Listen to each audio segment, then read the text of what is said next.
right, good evening. We've got our show coming up in just a minute or two here. Our guest tonight's going to be Karen Sauer. This is going to be great. You know, it's like, well, she's not some big Hollywood star. No, but she's going to help a lot of big Hollywood stars.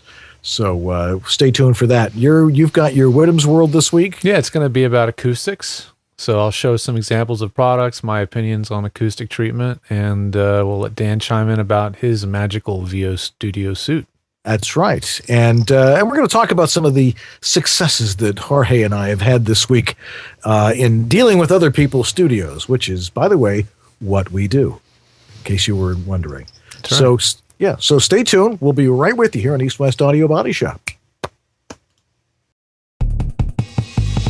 He's the home voiceover studio engineer to the stars in Los Angeles, California. A Virginia Tech grad whose knowledge of the latest recording gear is second to none. He's a voice actor and the home studio master, hailing from Buffalo, New York. His home studio skills and knowledge of voiceover recording is unmatched. When Dan and George talk shop, people listen, and the talk continues tonight. Welcome to East West Audio Body Shop. And now, live from his high-tech facility in Santa Monica and his penthouse studio in Buffalo, here are George Whittam and Dan Leonard.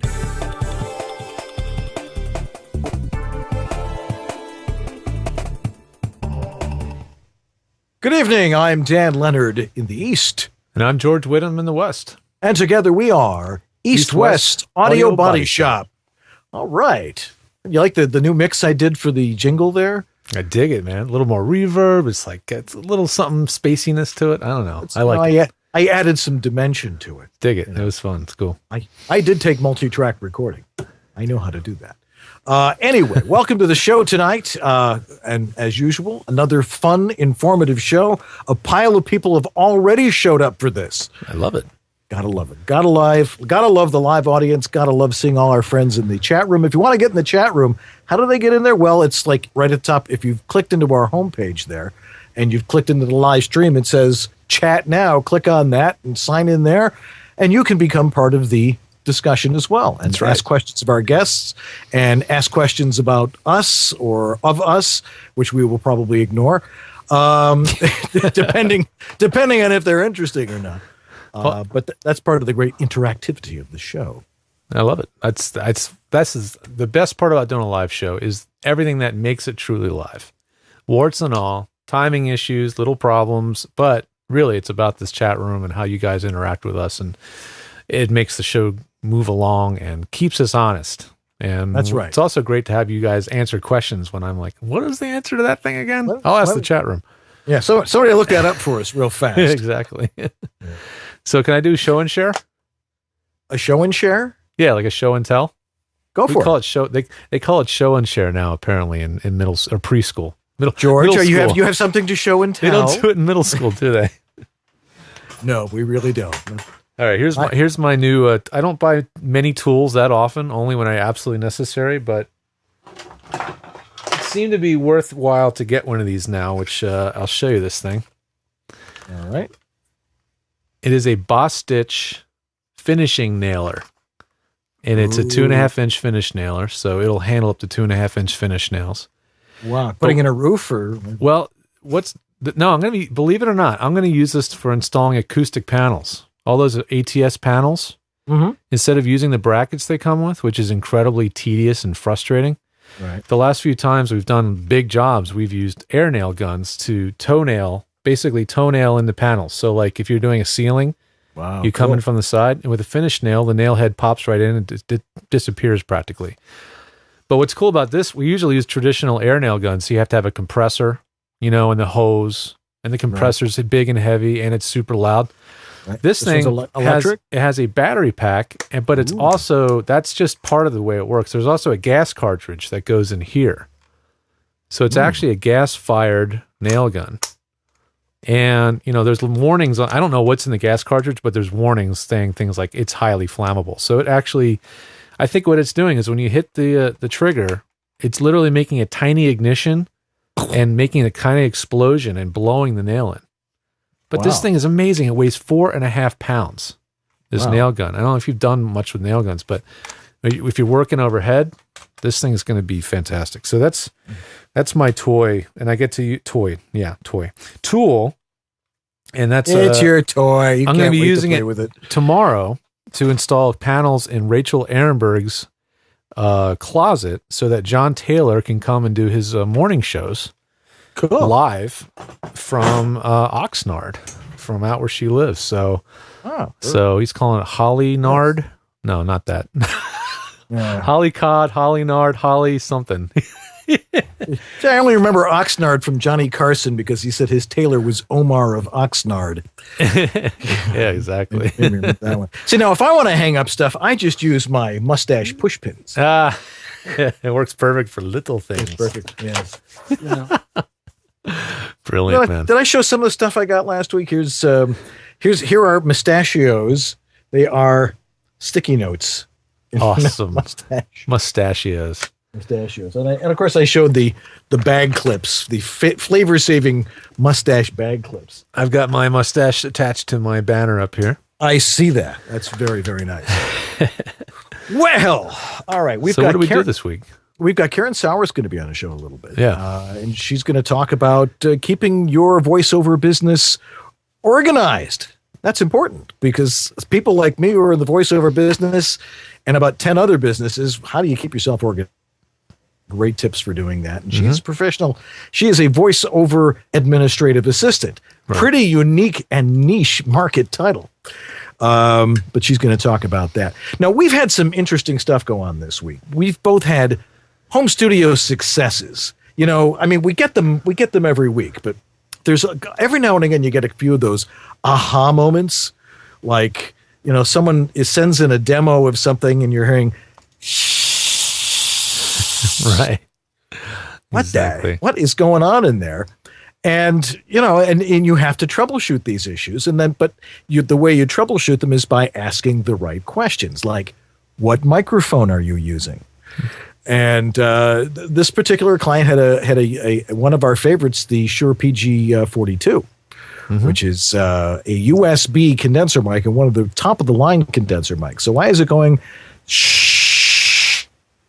Yeah, good USB mics will have their own audio input on their preamp because they got a little preamp built into them. They have their gain control. There's a gain knob right on the unit. Exactly. And, you know, once I remembered that, oh, yeah, there's a gain control on that, along with a bass roll-off and a 10 dB pad on there. Yeah. Which is pretty nice for a amazing for a USB mic. For a USB mic. So I'm like, all right, why don't we turn that up 3/4 as opposed to off? Gone. Because the computer, so she was on Windows, right? Right. Yeah. She was letting Windows do all the work. Yeah, it's digital. You do not want it to do. You don't want any of that gain from there. You want the microphone driving as hard as it can. Exactly. That's really important. I was playing with a new app because one of my clients that I just got off the phone with, Les Wooten, who's actually talked about watching the show tonight. Hey, Wes, or Les, if you're watching. Yeah. And he told me about a new recording app for the iPad that's made by Rode. It used to be called Fire, and then Rode bought it, so now it's just called Rode Rec, R-E-C. And so one little function this thing mentions actually in the input settings is digital gain, or digital, they call it digital boost. Right. So, you know, what you have to keep in mind a lot of times on Windows and Mac, but often Windows, it seems to be more of an issue. People will tend to be adding all the gain at the computer side, digital boost or digital gain, instead of adding the gain at the business end, which is at the microphone. Right. So yeah, if your mic has a gain control, definitely make sure you're using it. If you're using the Apogee mic, it's got a gain control. It does. If you're using the Audio-Technica 2020, it does not. It does not. Right. So there you've got to do it through there. Yeah. So yeah. Anything else? Did you have any other successes? Well, I had a near disaster that I had to talk about. Oh, okay. Which occurred back here. I was. Did it involve water? It did not involve water. No. Can you hear me? Okay. Yeah. Okay. So I was in my booth, and I finished recording, and I grabbed for the handle of the door. It comes off in my hand. So the door's shut now. So you're in there. Yeah, I'm in here. So I'm like, how the hell am I going to get out of here? And this isn't the first time it's happened to me in broadcasting either. But, I'm in there and I'm pounding on the floor. And usually that just means the dogs should shut up if they're barking at something like a leaf. Nobody answers me. So I'm like, oh, wait a second. I've got my cell phone. So I call downstairs and I say, Jacob picks up the phone. I say, can you come upstairs and let me out of my closet? There's a long pause. And he comes upstairs and he's like, opens the door. The handle had come off in my hand. So I had installed, I work for a lock company. I do a lot of narration for a lock company. I know how to install these things. So I put a heavy duty lever on here and that's not going to fall off anytime soon. So I am not getting stuck in my booth again. One of the minor disasters. I mean, this closet is 25 years old. I mean, it's, eventually those things wear out, especially if you happen to use your closet a lot. Yeah, exactly. So what kind of successes have you had? Well, I guess one that stands out. I had a troubling client this week that just seems to be having a lot of technical issues. And no matter what I do to help him, it just seems that technical problems keep coming back. We've tried different audio interfaces. We went from FireWire to USB. Then I got a mic preamp that has a built-in optical digital output, and we ran that straight into the Mac, bypassing USB and FireWire, and he still started having problems, right? So I was just like, what is this guy doing or not doing? And what I realized what he wasn't doing was he wasn't shutting down his computer like ever, okay? Well, that's the problem. And I talk about this all the time, and I reminded him numerous times to do this.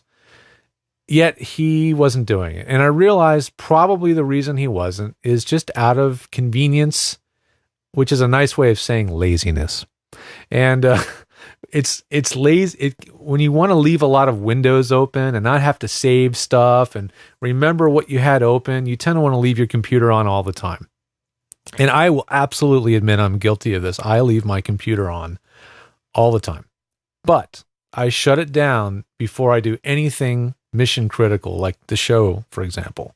I shut everything down and give it a fresh boot and get it up and running. So if every day for you is mission critical because you're doing spots for Conan O'Brien and you're doing stuff for ABC and you're doing like really high profile jobs that, the higher the budget, the less patience there seems to be for technical issues. You ever notice that? Yeah. You ever notice that? Do yourself a favor. Just, give yourself the advantage of having a machine that has a fresh boot with no memory, nothing in memory, totally clean, and start with a fresh boot up. And you'd be amazed at how much more reliable and stable your system will be. It almost always fixes stuff. I'll tell you, it really does. And I'm not talking about sleeping. Don't sleep the computer. In fact, sleeping in general for audio computers is not a good thing. In fact, right in the manual for Pro Tools, for example, in the README, should I shut my ringer off? You could. Mine is. Not mine, not tonight. Usually it's a matter of sleep. Sleep will often screw up your USB audio devices because when the machine goes to sleep, it will still be sending audio power to the USB device, but at a trickle of the normal power. And so that thing sort of goes, what? It kind of loses communication with the computer.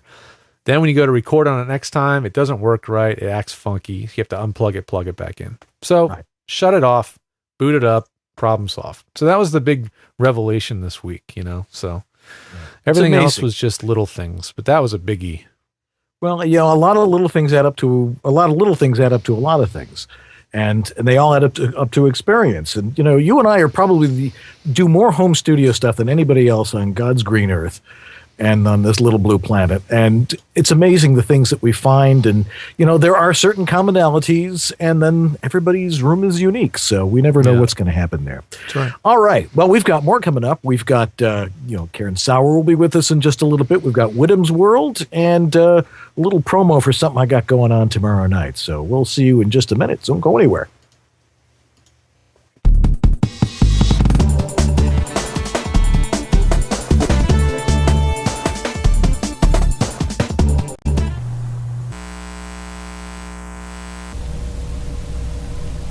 People send me audio all the time for me to listen to find out what their studio is like. You wouldn't believe some of the things I hear. You could save up to $2,325. First identified a primary measuring point. The imidacloprid molecule in Stress Shield. With a massive database of hundreds of millions of electronic parts. Son el poder natural de este producto. Oh my gosh, it is still so very nasty. No two home voiceover studios are alike. Neither is any audio chain. Maybe your computer just sucks, or there's lots of noise in the background. What does your studio sound like? On Tuesday, December 10th at 9 o'clock, VoiceOver Extra and the Home Studio Master present Home Studio Wizardry. Submit your demo and take your problems to the wizard for just $47, including a complete recording of the whole webinar. To register, go to voiceoverextra.com. We'll see you there Tuesday night, December 10th. Now back to EWABS with Dan and George. No, it's George and Dan. No, it's not. It's Dan and George. George and Dan. Dan and George. George and Dan. Dan and George. George and Dan. Dan and George. George and Dan. George and Dan. Dan and George. George and Dan. Dan and George. George and Dan. Dan and George. Mind. All right. All right. Well, if you're going to my webinar tomorrow night, if you have a piece of audio to send it into my Dropbox. And those of you who know me know where my Dropbox is at homevoiceoverstudio.com. Just click on the specimen collection cup, and you'll get in there, and we'll have yours on the air, and I'll tell you what's wrong with your studio, and I will also explain and show how I am able to analyze the sound of somebody's studio and how to make it better. Fantastic. Absolutely. Don't miss that one. I won't. I better not. Shall we roll this little Whittam's World? Why don't we? All right, let's do it. This is my little bit about acoustics, and after that, we'll have a little discussion. And any questions and any input from the chat room, we'll be happy to entertain it as well. Here we go.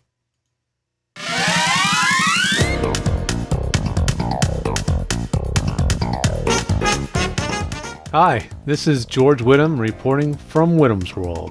I really appreciate you guys sending in all the questions. It's been great. I love having all these topics to discuss, adding fuel to the fire and keeping my gears turning. It really helps keep the vlog moving forward every week.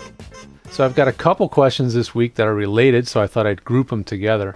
Tom Conklin, voiceover, and Kira Gurney both had questions about acoustics for inside of your studio. Tom says, I'm getting ready to move from a corner space to a small studio in an old bedroom. It's a fairly small bedroom, and I will be looking to treat it acoustically soon, but my concern is not the noise coming in from the outside. That would be soundproofing, right? But my voice bouncing around the room off the walls. That's acoustics. Could you please discuss at some point on tips on how to determine the best location for acoustic foam panels? And should you cover every inch of space within the with foam to get the sound that you want? And Kira asks, great vlog posts, George. Thank you, Kira. I would love to see one on the best way to determine your needs and treat a newly built standalone studio, a noise-sealed room inside a room, for acoustics. Any product recommendations would be helpful too. Absolutely. Be happy to do it. There's a lot of detail that goes into acoustical treatment of a studio. But I can give you a couple quick rules of thumb and, a couple products to look into. Personally, I prefer not using foam acoustical panels. And there's a couple reasons for that. One, I don't like the way they smell. Although that problem's getting resolved a bit because I know companies like Oralex are starting to use soy products and things to make their panels more ecological. But again, I don't like foam the way it smells. Two, I don't like the way the foam looks.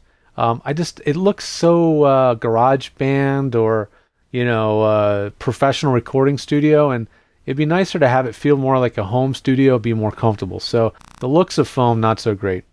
Three, another reason I don't like foam that much is the fact that it usually has to be glued in place. And gluing foam to walls is pretty nasty because you have to use some sort of a strong adhesive. It usually smells really bad. It can be really messy if it drips anywhere. It can be incredibly hard to remove later. So if you're renting, I would say completely avoid glue. And so you end up having to usually use staples or something to hold the foam up, which ends up not looking as good. And you have to remove all the staples later. So if you have to take it down. So, and the last reason is foam, especially if you get what most people end up buying, 2-inch thick foam. It's just not nearly as effective at absorbing sound as acoustical panels made out of some different materials. So I just so happen to have behind me an acoustical panel made the way I like them made. And this sucker is wrapped with fabric. So it's wrapped with fabric, and so it has a nice clean look to it. It looks, it looks like it would look nice in your studio, right? But the key to this product working as well as it is, it's not this fabric. That's just for looks. It's what's inside. And what is inside this panel is, in this case, and I've left it open on the back so you can see. Normally this should be covered with fabric or something. This is made out of something called rock sole. And rock sole is a mineral wool acoustical material. It's insulation, but it's not made out of your usual fiberglass product. And the reason I like it is it has less toxins. The glues that bond it together don't really have, or have very low or no formaldehyde content, which is kind of nasty stuff, which is found in your regular pink or yellow insulations and stuff. So this stuff's a little bit nicer to deal with. There's also panels you can get made that have cotton inside instead of this, that has zero negative or zero bad content in regards to toxins. So you can check out one resource that makes these with cotton panels or cotton baffling inside is atsacoustics.com. And they make them to order. They have them in stock sizes, but you can get them custom sizes. You can even get custom designs on the fabric. You have different fabric options. And I really love their product. I find it really cost effective, and it's one of my favorites. Oral X, of course, is a really big company in the industry making these things. They're one of the innovators, and their products are really top end. They look incredibly good. The fit and finish is second to none. And they've got a really great studio design resource on their website to help you choose the amount of acoustical panels you might need for the interior of your studio. So that's also a good resource. Both companies, actually, ATS Acoustics and Oral X, have studio design helper tools on their website to help you determine how many acoustical panels that you need. But you don't need them on every square inch of your room. You really do not. I find the rule of thumb is you need about 60 to 70% of any adjacent wall or ceiling surface covered with material. So if the carpet is, if you have wall-to-wall carpet, that's, at least a portion or a sixth of the room or so covered. So now you just need materials on the wall and maybe something on the ceiling if you have a flat 8-foot ceiling right over your head. I'm lucky, my ceiling is vaulted, so the sound goes up and it kind of bounces off the ceiling and bounces around the room. So I don't need it as much in this space. These panels back here, this is not portable really, but it's a vocal booth. They call it, I think, the voice cabinet. And ATS Acoustics makes this thing too. It screws to the wall and it can be open and closed when you're not using it. It's a pretty clever design, and if that seems to suit your kind of space, it might work pretty well for you. The only issue I see with it is that it often is not enough on its own. You often will need to add a little bit more absorption to that room to control it adequately for voiceover needs, because in voiceover we need to have a really dry, direct, dead sounding recording without any echo in it. So I hope that gives you a little bit of a boost in the right direction. Again, I can go into a lot of depth, and I'm obviously available for consultation if you'd like me to help you specifically design the acoustic treatment in your booth over at vostudiotech.com. In my services menu, I have a booth tuning service that you could check out if you're interested in that. And I really appreciate your input that you guys are giving me for the vlog. It's great. And if you'd like to keep feeding the show and keep us fed with new ideas, just send an email over to whittamsworld@edgestudio.com, and I'll be glad to answer your topic in an upcoming show. Make sure you subscribe. Click on that subscribe button at the bottom of the screen so you never miss another one.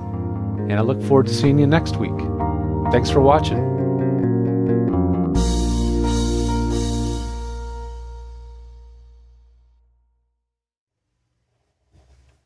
Yeah, I got my little ad for Edge in there. Yeah, let's see. Nah, we're done. Done. No make goods. There you go, Edge. Yeah, so I hope that was helpful. If you guys are regular viewers, a lot of that stuff probably wasn't news to you, but What I didn't get to show off in there because I sold it off before I did that video was Studio Suit. So where do you think Studio Suit fits into that equation, Dan? I don't know. But Studio Suit, well, you see, now you can hear me in a very loud, it's sort of a dead room. I've got some Orlex acoustic panels in here and stuff. Yeah. But you'll find out as soon as you put some Studio Suit behind a microphone, it becomes very, very dead. Why? Yeah. It's a secret. But we've got this stuff in 5x8 panels. It's recycled military stuff, and my entire studio is lined with it. Can I do a quick demonstration while we have a minute here? Yeah, man, we got time. Okay, because I can actually change my audio input here. Switch to the booth. I'm going to switch to the actual booth. Let's see if things go absolutely haywire. So one thing I think that the VO Studio Suit, why it works so well, is the fact that the panels are very, very large. They're large, yeah. So they cover a tremendous amount of square footage. And so you put 2 or 3 of those in a small space, and it deals with a tremendous amount of the issues. It's perfect for a closet, and here's why.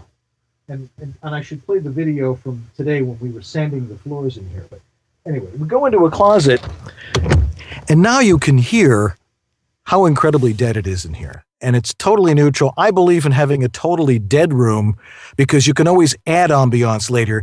You can't take it out. And this room is almost completely lined with Studio Suit. And as you can hear, there's no reverberation here. It doesn't sound like I'm in a booth at all, does it? No, it doesn't have a boothy sound, that typical boxy sound, you know.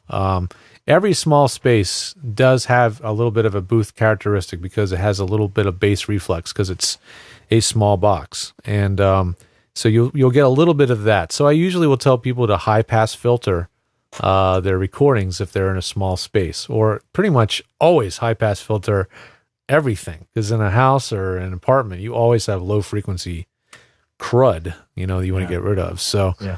But it's very effective. If you want something that's fast and easy and doesn't require customization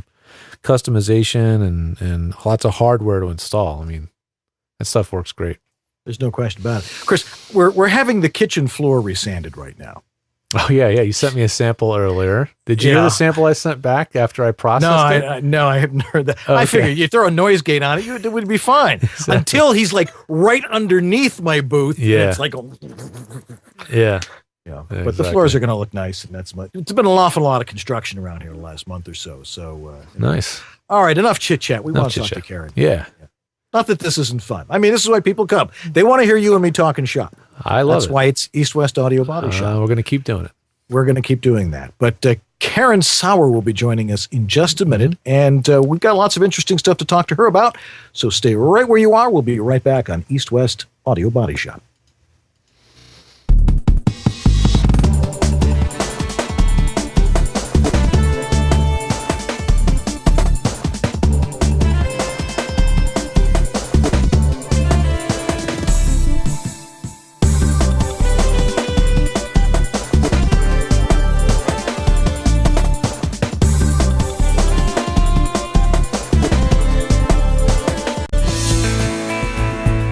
VO Studio Tech. Recording made simple. Hi, I'm Peter McHugh. This is Jim Tasker from Los Angeles, California. Hi, this is Bill Ratner in Los Angeles. Hi, this is Scott Rummel here in Yorba Linda, California. Hi, my name is Rick Wasserman. Hi, this is Tom Kane. Hi, my name is Vanessa Marshall. Hi, my name is Zurich. Hi, I'm Mary McKittrick. Randy Thomas chiming in. Hi, this is Joe Szymanski. Hey, this is Rick Robles. Hi, my name is John Patrick Armstrong. I was turned on to George by none other than Don LaFontaine, who always swore by his help. George is absolutely awesome. ISDN, Source Connect, Phone Patch, FTP, you name it, George has set it up. It's really the best thing I've ever done for myself. I feel free, safe, fearless, like anything is possible in here. Unless you like to look for opportunities to waste time, call George. And he did all of that, long distance over the phone and the internet. I'm very happy with George, and I cherish him. Thanks, George. You make it easy.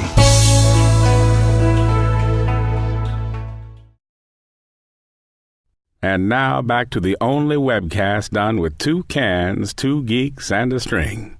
East West Audio Body Shop, with George Whittam on his end in the West and Dan Leonard in the East. All righty, we have returned once again. It sounds like someone's knocking on the door, Joe. Yes. Who do you think that is? I couldn't guess. Anyway, welcome to the show. A great friend of ours. Yeah, she's Bob's daughter, but we like her as she is, and that's Karen Sauer.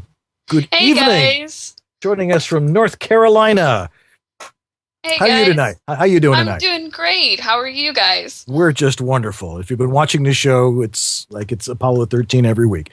Anyway, you've got some unique stuff to talk to us about. Now, you are a virtual voiceover assistant or a voiceover virtual assistant. I guess it works either way, doesn't it? Essentially. Oh, okay. What exactly is that? What exactly do you do for people?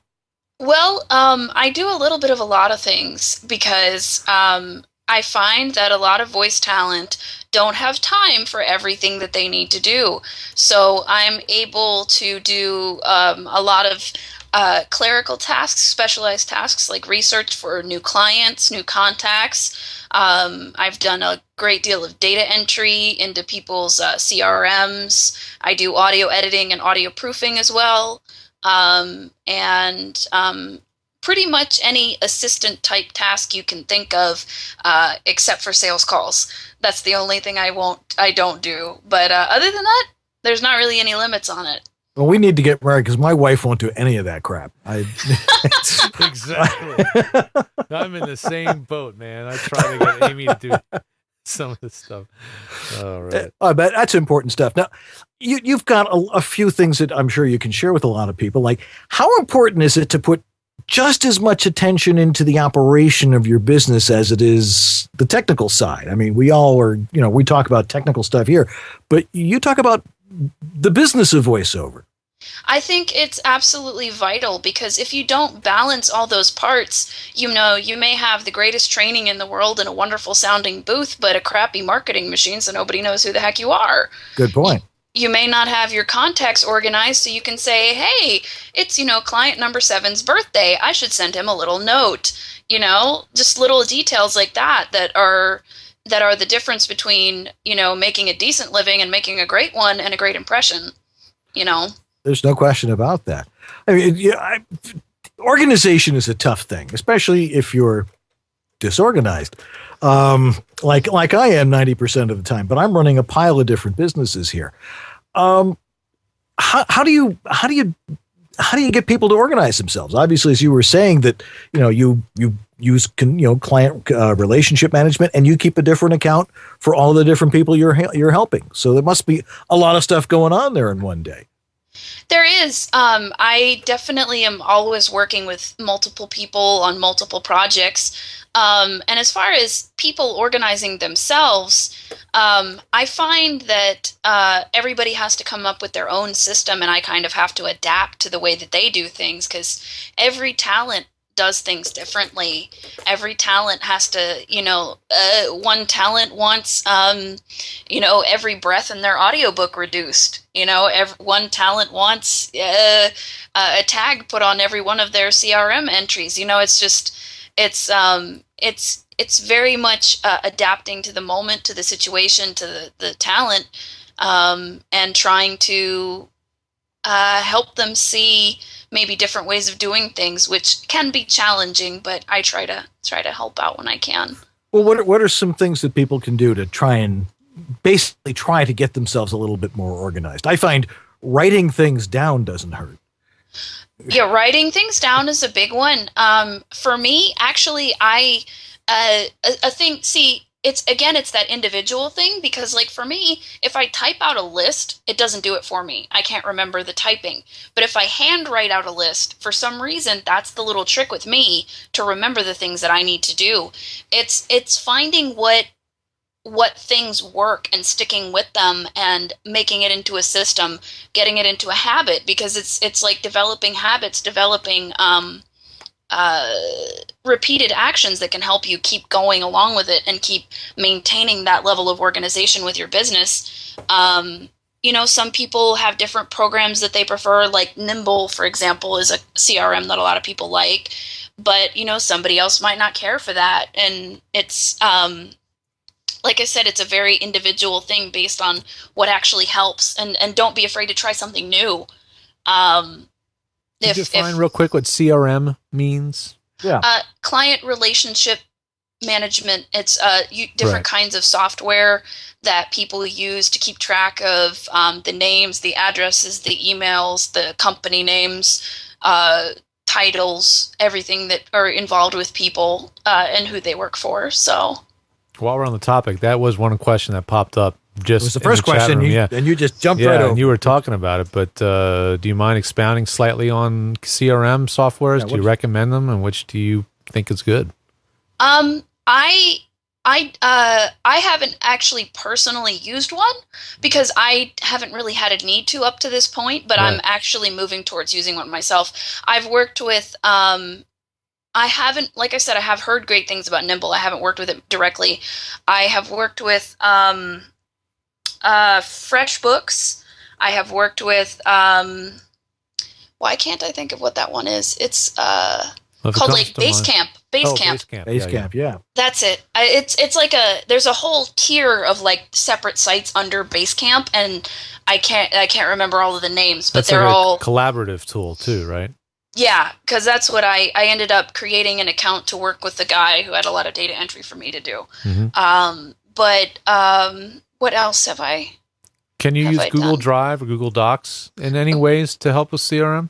Yeah, I definitely think so, because there's so many different options of things available. You can make folders, you can make spreadsheets, you can make, any kind of thing you need to notate and write down, and you can access them from anywhere, really, anywhere you have access to your Google account. So I think that would be an excellent option. Yeah. So I find sticky notes are really good, especially mustache sticky notes. That is awesome. Yeah. That is definitely awesome. Stick them on the screen. Also, in Mac, you've got Notepad, which is really fabulous because you could just flip it up there, and here's what I got to do today. And you also have Mr. Calendar. Calendars are great things, aren't they?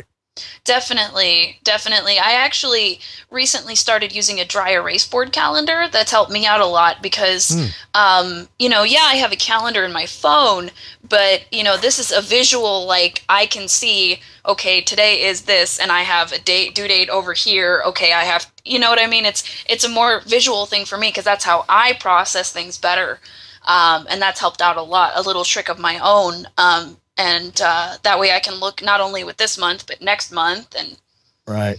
Yeah. I think a problem that a lot of people have is, as you're saying, trying to find something that works for them. Because I have all of those things. I mean, I haven't tried client relationship management software yet, although I'm seriously considering it. And our associate producer, Anthony Gettig, is going to push me in that direction because he does every week. But I remember trying the dry erase board. I have the calendar. Maybe it's because I'm doing too many things. For someone who's not doing as many things, where they are strictly doing voiceover and maintaining the relationships with their clients and trying to find new clients, perhaps it's a little easier to keep to one system. It is, but it's also important to remember that you don't have to do it all. Because it's very easy. I mean, it's our business. It's our livelihood. I mean, you're the one who's bringing in the bread on your table most of the time. So it's very personal. And that's something I have to work with, is I have to develop a trust with people.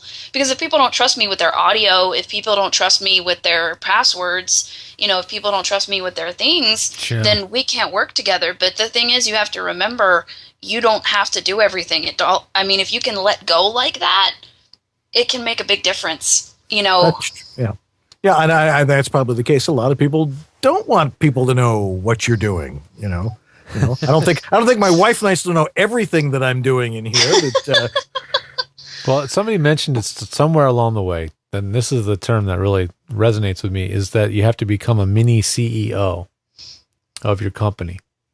Yeah, that's very true, because you have to be able to delegate. Delegate, to almost compartmentalize. The word didn't want to come out. Right. All of the different things that you have to do, because it's so many pieces to all of the things that we do every day. Yeah. Oof. Yeah, it amazes me. Now, how do you help people? How many clients do you have right now? I'm currently, let's see, I've been doing a big slew of audiobooks lately because I find that right before Christmas, everybody's like, hey, I want an audiobook to be out for the holidays, you know. Right.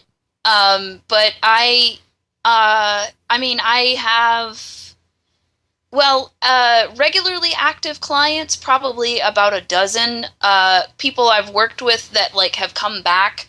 Yeah, like So, for example, I'll get an editing gig, but then I won't get one for a while because the person didn't get a book with a stipend. Right. Right. So, or they haven't put in the research I've done for them, so they don't need me until they do that, and then they say, "Oh, hey, I need more," you know. Yeah. But then it's probably 3 or 4 dozen if I added in everybody I've worked with. I mean, so that means you've got to be incredibly organized yourself. Pretty much. Yeah. So how did you get into doing this? I mean, as you were saying, you come from a family of voiceover. You were sort of born into it. But why into organization? Where did you find yourself falling into this particular niche? And it's a unique niche in our particular business. Well, it's kind of funny because I originally I was going to do theater for a living. And my particular position was stage manager. And if anybody knows anything about theater, stage managers are the people who organize the crap out of everything. They're the ones who are responsible for everything that happens during the running of the show. Yep. And I realized partway through my college career that I didn't want to do theater for a living because the art was fun, but the scrambling for gigs and stuff was not. So I ended up not doing that. And then I was doing a little work for my father, helping him write some scripts for an announcing gig of his. And he was going to this convention called FAFCon 2. And he said, Karen, come along with me and, talk to people and sell them your services and do the things you do for me for them. And I said, okay. And basically it just sort of developed from there. I've been really kind of feeling it out as I go along and figuring out what my strengths are. And originally I was kind of trying to do a little bit of too many things, and I realized I needed to specify more directly rather than be a jack of all trades and master of none. But it's kind of snowballed from there. And when I first, it's funny, speaking of being Bob's daughter, one of the measures of my personal success has been when I first started, I always introduced myself as Bob Sauer's daughter because that's how people would know who I was. But now I'll say, oh yeah, I'm Bob Sauer's daughter, and people will go, well, I saw your blog post and that's how I know who you are. They're like, I don't know who Bob Sauer is. And I'm like, yeah, how about that? Go with it. Yeah, I do. But the first time that happened, I was like, wait, Three what? for the loop, huh? 3 for the loop. Definitely. But yeah, it's funny how like it's like a rock in a pond. I don't really do a lot of marketing, and it's just like people just talk, and apparently they talk well. So, yep. Well, we know your father, Bob Sauer, is very proud of you. Well, and that's essentially how he would sound as he was saying it. I almost heard him. So what was it like growing up in the Sauer household? We've had your dad on the show several times, and he's one of our favorite people. But what was it like growing up in a house of voiceover? At one point, he had his studio in my bedroom, and he's if he's listening to this later, he's gonna do a little face palm because he knows where I'm with this story. And he used to do a show called Let Us Worship, which was a Christian worship music show.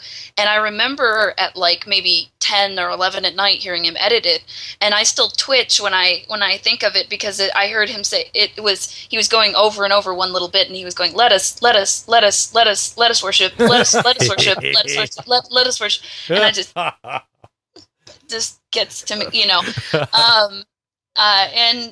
I got to do some crazy things like I remember how proud I was when I was very little. I was maybe 6. I was eating Skittles in a studio while Dad was doing an interview, and I could eat them so quietly that I didn't show up on the microphone. And I thought that was the coolest thing. And I remember that egg crate foam, that used to be in the radio studios, and I thought that was so interesting, and I used to poke it.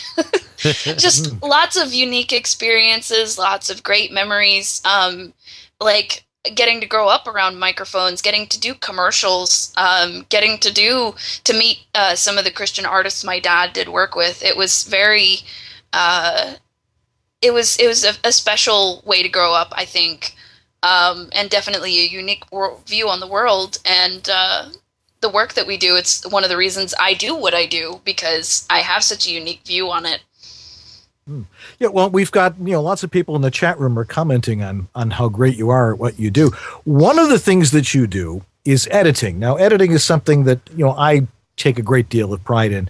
But when you're doing an audiobook or a lot of long format narration, and you're doing a lot of other things, I mean, if you're doing commercials and you're doing maybe several books at a time, great to have an editor, and especially an editor that's been doing it for a little while.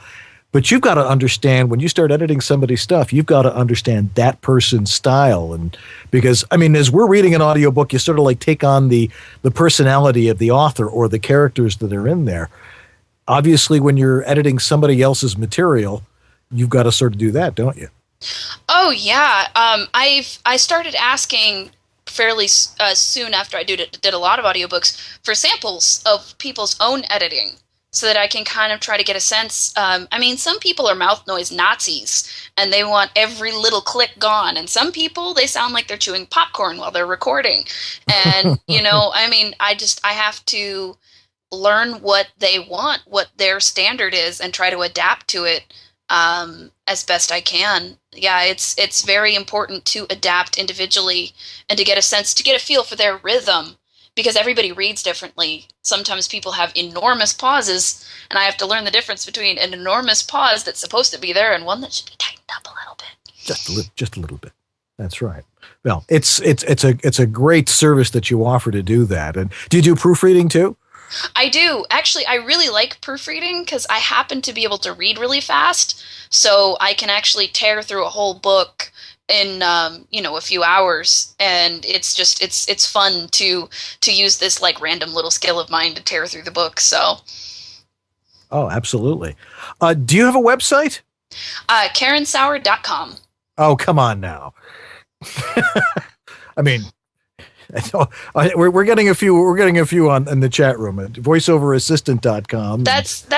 I have more than one URL that redirects there. I typically tell people my name because they can usually remember that part.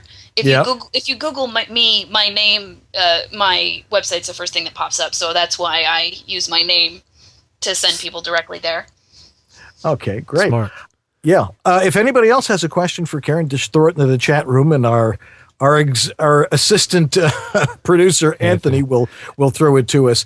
Now, it's easy for voiceover people to feel like they can do everything themselves. I mean, I certainly feel that way. Sure. But I'm not 25 anymore, and the brain doesn't work quite. I mean, I used to be able to keep 4 or 5 things juggled in my head at a time, and now I don't see quite as well, nor do I think quite as well. But I still think I can do it. So. How do you get somebody like me who's doing so many different things? I mean, everybody knows all the different things that I'm involved with, but how do you keep someone who's really, really busy and highly diversified organized? Well, it can be a fair amount of challenge because it really has to start from you, not me. Because right. I can give suggestions, I can make comments, but if you're not invested in delegating, then there's only so much I can do, because you have to be able to say, I can trust Karen with this task on a regular basis or whatever, right. And if you can't do that, then it's that much harder to work together because, like I said, it's that trust thing. And if you can give that to me, if you can explain whatever it is you need to explain to me, and we can, I can show you that I can do it to your standard, and we can go from there. We're great. But like I said, it has to start with that initial, because I've run into a few people who've come to me and been like, Karen, I really got to be more organized, and let's do this and this and this, and I'm like, okay, that sounds great, and I never hear from them. Yeah, because they're disorganized.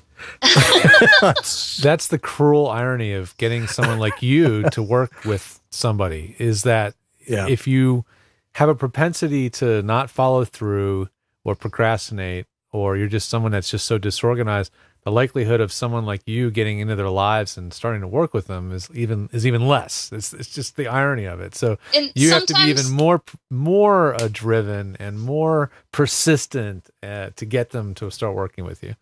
Well, sometimes in that case, I would honestly recommend you look a little closer to home. Not everybody has a friend or a relative that would be available in that context, but I've known a lot of people who've schlepped their own kids. I mean, that's how I started, and spouses and things. I've actually had several people say recently, well, I'm going to teach my wife to edit. So, I mean, just, different things like that. I mean, yeah, I don't really chase. I hear so many times that people would love to work with me, but I can't really chase you down. You have to be willing to do it. So again. Yeah. One of the other things that's really important, and I guess you do this too, do you handle domain administration and website hosting, or do anything with social media? I do social media stuff. I don't really do too much directly with the websites. I've written content for people. Like, I've written posts, and I've done site updates and like the minor things. Like, I know, if you want to translate it into car terms, how to change the oil and how to make sure that the bits aren't falling off. But the actual bones of the stuff, I'm not going to say I have any skills there. I can do little things. But anyways, I've done some social media teaching, how to teach people how to use the basic stuff. I've written, like I said, I've written content for people, like a couple of people who had a library of YouTube clips of stuff that they'd done. And I said, hey, it was an honor to voice this video for this awesome company, whatever, things like that. I do social media posting for somebody who does a podcast. I do, all those sorts of things. And I, up until recently, written a weekly blog, too, for my own self, but that's on hiatus at the moment because I needed a little break. Yes. Well, it sounds like you're as busy as I am, but at least you're focused in one particular area, which is kind of important. Do you have any neat tricks that we might not have thought us to keep us better organized, as Devox asks, one of his many questions? Well... Let's see. Time's up. The cookies are ready. I thought I turned off my ringer. Oh. I was very confused there for a second. As were we. Okay. Well, neat tricks. It's a lot of the little things. For me, one thing that I've done recently is I downloaded a timer app that I can set multiple timers. And what I'll do is, since I sit on my butt all day, I will set a timer for an hour, and I'll work for an hour, and then I'll get up and I'll take a 10-minute break, and I'll go do the dishes or whatever.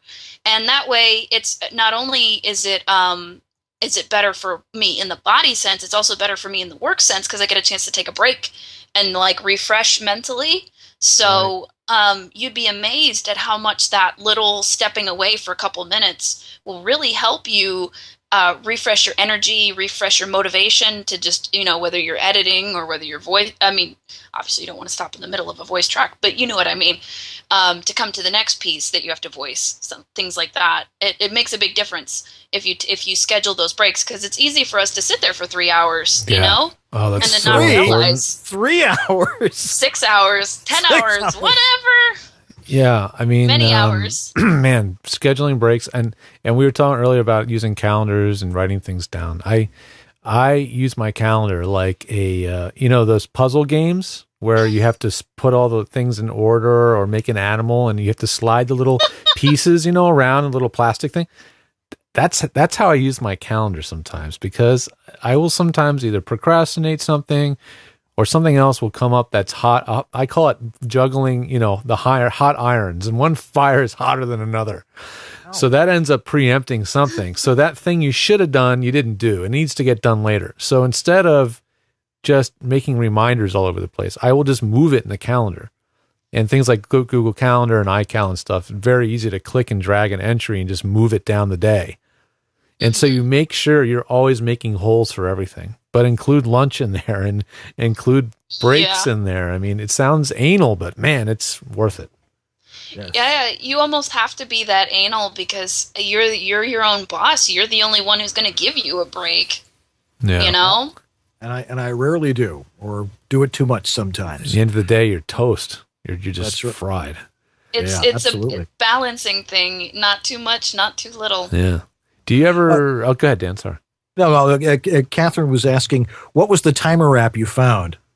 It's a timer app called Timers for Me. The number 4. And it's just it's a free app. I'm on an Android, so I don't know what the iOS equivalent would be, but I'm sure if you just type in timer app, you'll come up with a bunch of different stuff. Different things, sure. I mean, it's like egg timer.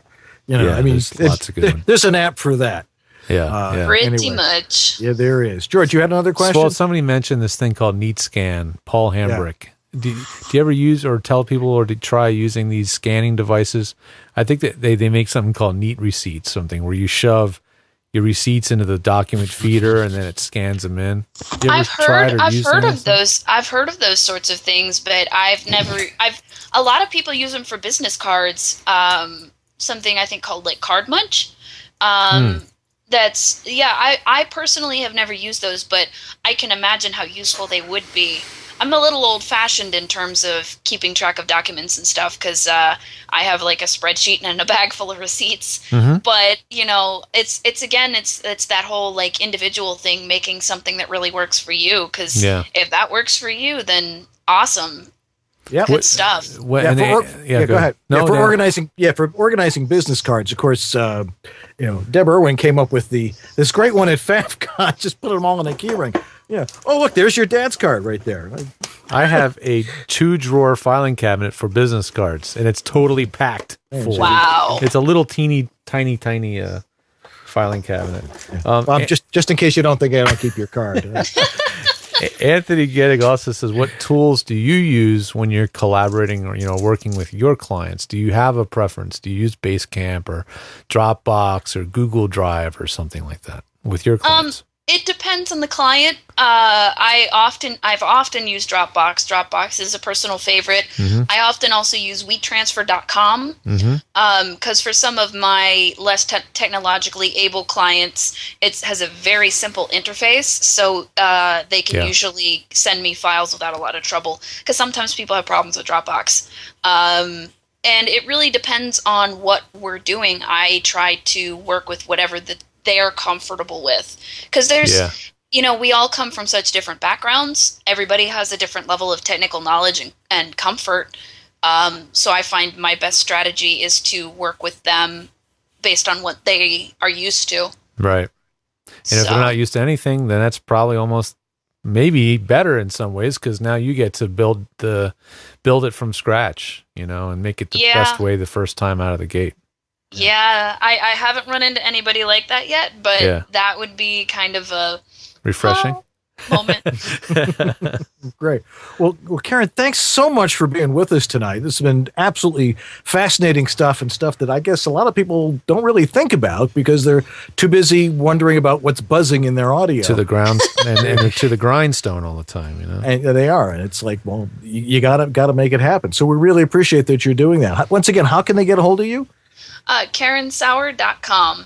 And my email is Karen@KarenSauer.com. So anytime, be glad to hear from you. And if you can't remember that, you have some serious organizational problems. Anyway. That's SOUER. Correct. Yes, SOUER. Yeah. Mm-hmm. We'll make sure that is also available in the show notes. Thanks for being with us tonight. It's been wonderful, and you're looking great. Great fun. Thank you so much. See you guys again soon. All righty. Karen, well, we've got just a little bit more left. enough that you want to stick around for, so please do so. We'll be right back here on East West Audio Body Shop, so do not go away for a second.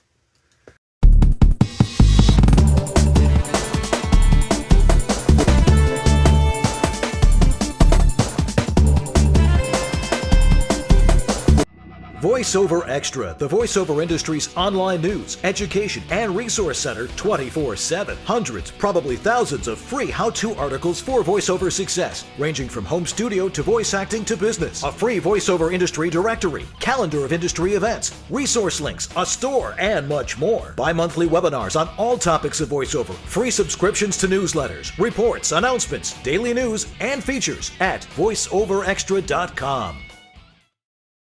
Are you suffering from technophilia, the disease that affects 2 out of every 5 voiceover artists? Oh my God, the adapter for the iPad and Apogee mic comes out today. I gotta get one, right now. You see, for the average technophile, it is impossible to not know about and have the latest technical product available. That's it. I won't eat this week and I can afford the new Avalon VT737SP compressor. That will make my voice perfect. If you are a sufferer, come to EWABS every week, where George Whittam and Dan Leonard, the renowned experts in the field of technophilia, can get you back to reality and living your life again. Log on every Sunday to East West Audio Body Shop at 6 Pacific, 8 Central, and 9 Eastern. Do it direct, do it collect, but do it today. Oh, jeez, all these wires. Just get them out of here. Anyway. I need to get better organized technically, too. But anyway. Guys, you got to know by now, because you've been watching this show for 121 episodes. No kidding. Of our first and favorite sponsor. Well, he's not our favorite. Well, all our sponsors are our favorite. But, a guy who's close to our heart, Harlan Hogan, and voiceoveressentials.com. It is the holiday season, if you haven't noticed. If you go into any store or turn on the radio and you're hearing, the dogs singing jingle bells, it's a good time to be looking for gifts for your favorite voice actor, or somebody else that that you want to use their microphone, so you buy them a microphone. But Harlan's got them over at voiceoveressentials.com. We've talked about the VO1A, which makes a great gift. But there's lots of little neat gifts that he has over there, like the ABS, the thing that keeps your microphone boom arm from falling over because it holds it up. And, right. And of course, a porta booth. What a great way to, tell someone you love them by giving them something to go travel with. But it'll help them a whole lot while they're out traveling. Exactly. I'm not making fun of this stuff. I know. It's just the way you said it just made me laugh. I don't know. I know. That's why I said it that way.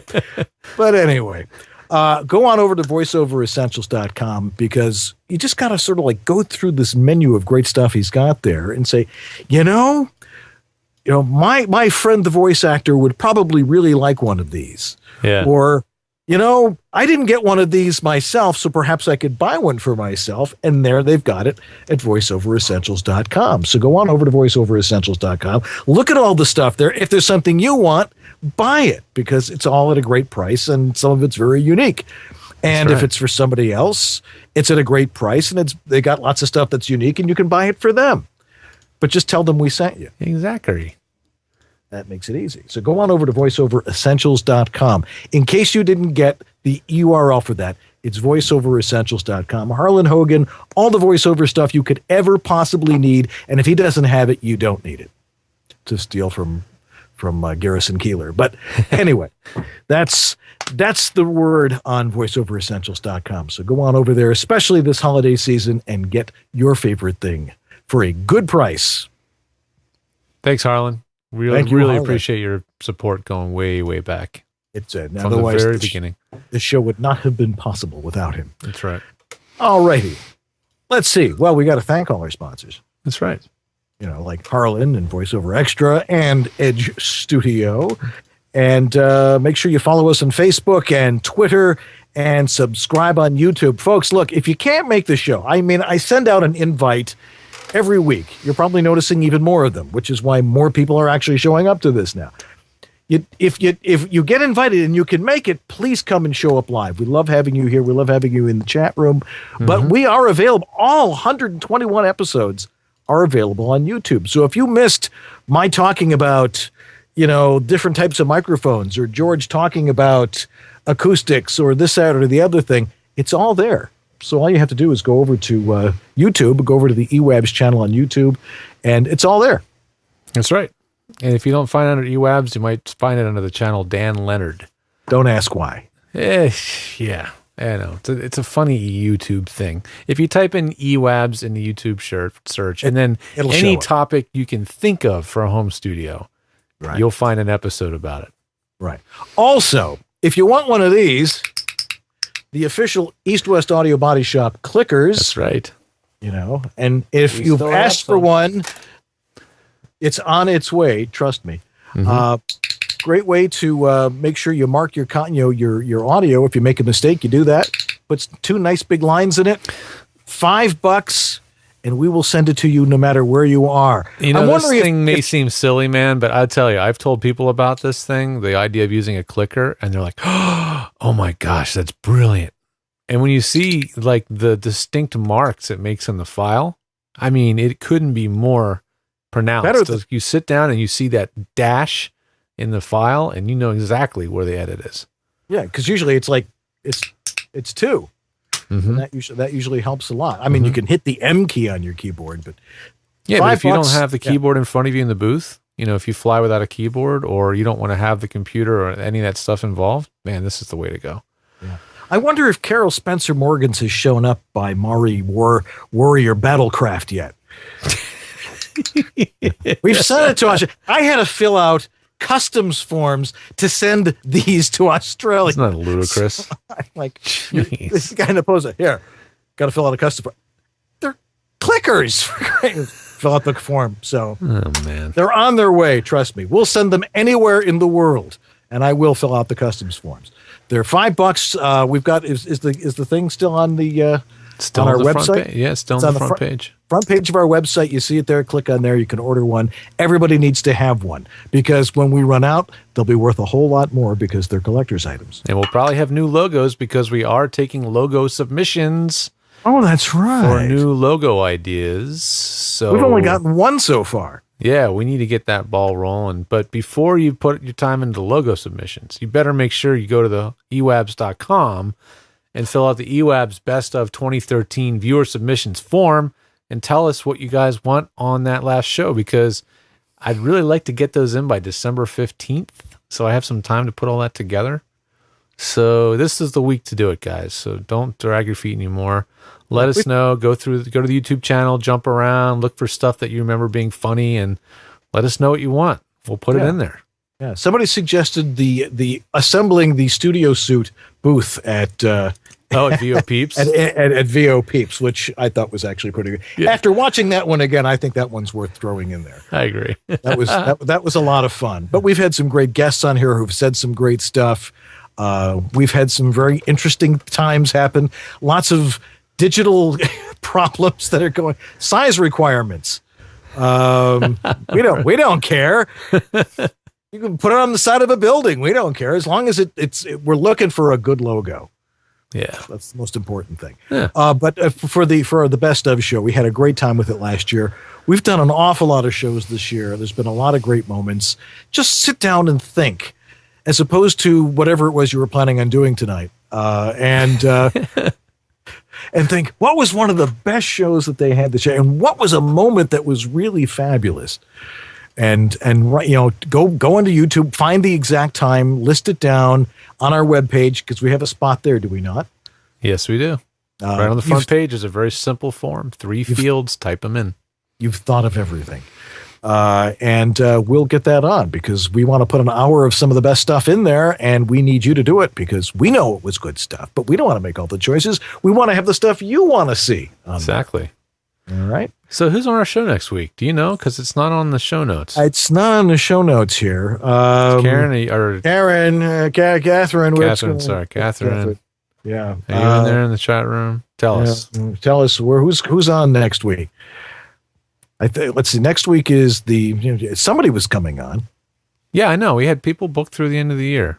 It's just escaping me right now who was our guest next week. So Well, we'll let you know whoever that was. We'll let you know. She'll tell us before we Rob Siglen-Paglia. Oh, Rob Siglen-Paglia. How could we forget him?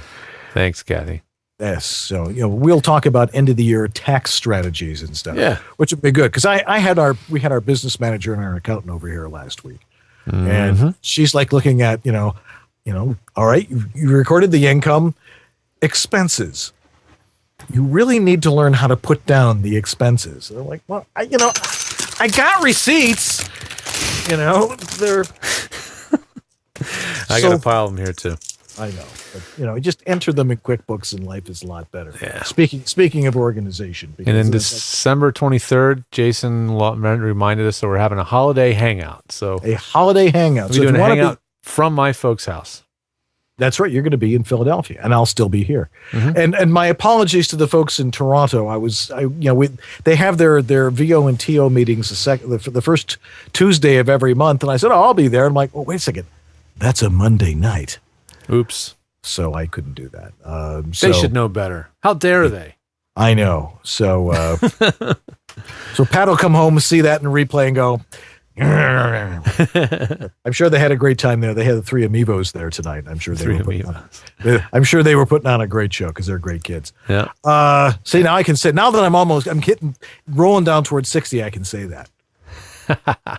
Because compared to me, they are. And then we have the end of the year show, which is on December 30th. That's our best of. And then the first show of the year next year, Bob Bergen. And I know we're going to have some interesting topics to discuss for sure. Absolutely. With Bob. He's got lots to say on lots of interesting things, and everybody respects what he has to say. So we'll have that. So I guess that's going to wrap it up. We have any other tech issues we need to deal with here? Yeah, I want to go eat dinner. That's my tech issue. It sounds good to me. I can smell chili through the door. I can smell it here. that must be damn good chili. Anyway, no doubt. So that's going to end it from this week, but we will be back next week, as we said, with Rob Siglen-Paglia. Our thanks, of course, first of all, to our wives who put up with this each and every week. Also to, of course, Catherine Curridin, our crack producer, who's done a great job for us. Yes. And Anthony Gettig and Jason Lawson and Lee Pinney for their production assistance. But most importantly, all of you guys, because you show up every week, and we just love it. Otherwise, why do it? It's that's the best part about all this, is that we know you're out there and we enjoy doing this for you and getting that information across to you. Any last words, sir? That'll do it for me, man. All right, works for me too. Well, in that case, I'm Dan Leonard in the East. And I'm George Whittam in the West. And together we are East-West Audio Body Shop. All right. Make sure if you can, go sign up for my webinar tomorrow night on VoiceOver Extra. Anyway, have a good night, everybody, and see you next week. Good night, Dan. Good night, George. And good night for EWABS.